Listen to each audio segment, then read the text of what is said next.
Welcome to The Explainer.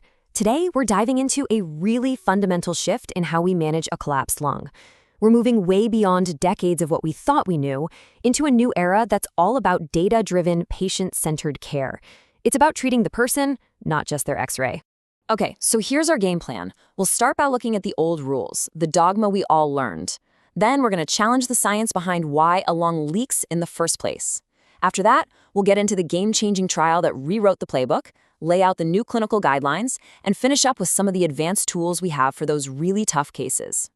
For decades, for as long as most of us have been practicing, the approach to a spontaneous pneumothorax was pretty much black and white. You saw a big collapse on the X-ray, you put in a big chest tube. That was it. It was a size-based intervention-first model. So picture this. You see that 4-centimeter pneumo. Your hand is already reaching for the chest tube kit. It's just reflex. But what if the data, the real evidence, tells you the best thing to do is wait? This question is at the very heart of everything we're talking about today. All right, before we go any further, let's just get on the same page with a super quick recap. We break these down into two main buckets: primary, or PSP, which happens in people with otherwise healthy lungs, and secondary, SSP, in patients who already have lung disease. This distinction is absolutely crucial because it dictates everything about risk and how we manage them. Okay, so this is where things get really interesting. We're going to challenge the very foundation of why we thought these leaks happen. The classic story we all learned about a little bleb on the lung popping is being seriously questioned by a fascinating new theory about the lungs lining itself. So here's a big debate. Was it always this big, dramatic pop of a fragile bleb, like a balloon bursting? Or is it often something, sneakier? A much more subtle, continuous leak right through a porous, inflamed surface. And what's so cool about this new theory is that it's not just a theory. We're talking about actual, hard evidence from under the microscope. Pathologists are finding these tiny 10 to 20 micron pores in the lungs lining. And this finally gives us a reason for all those cases we've seen where someone has a collapse, but their CT scan is totally clean.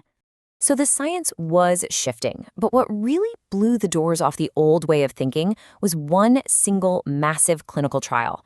This trial provided the definitive, hard evidence we needed to finally overturn decades of medical practice. And get this is the number that just stopped everyone in their tracks. A staggering 84.6% of patients with large collapses, these are the people who would have gotten a chest tube no questions asked, recovered completely on their own with no intervention at all.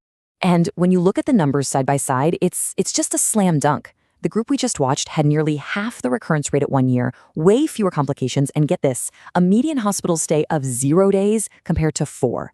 Just incredible. So what does all this data mean? Well, it means the big players, we're talking the British and European thoracic societies, have completely rewritten the rule book. This less is more approach is now officially baked into the guidelines. So now we have this amazing evidence, and it gives us a brand new playbook, but it's not a one-size-fits-all. It's really a 2-track system with very different rules for primary versus secondary pneumothorax. All right, so this is the absolute clinical pearl you need to take away. The new mantra is treat the patient, not the X-ray. If you've got a stable patient with a primary pneumothorax, you watch them. But for any patient with a secondary pneumothorax who's having symptoms, the threshold to intervene is still super low because they just don't have the backup lung function to handle it. And you know what's amazing? We can see this in real time, right at the bedside with ultrasound. It's like night and day. On one side, you see the seashore sign with that grainy, sandy pattern that tells you the lung is sliding perfectly. And on the other, the barcode sign, just flat, rigid lines. That tells you instantly that air is in there.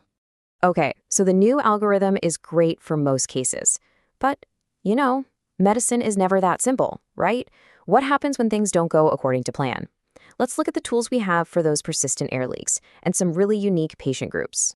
A persistent air leak. Man, this is a real headache. It's what keeps patients in the hospital for way too long and gets everyone frustrated. But the great news is we now have some really effective, minimally invasive options that don't involve just waiting around or sending the patient for a big surgery.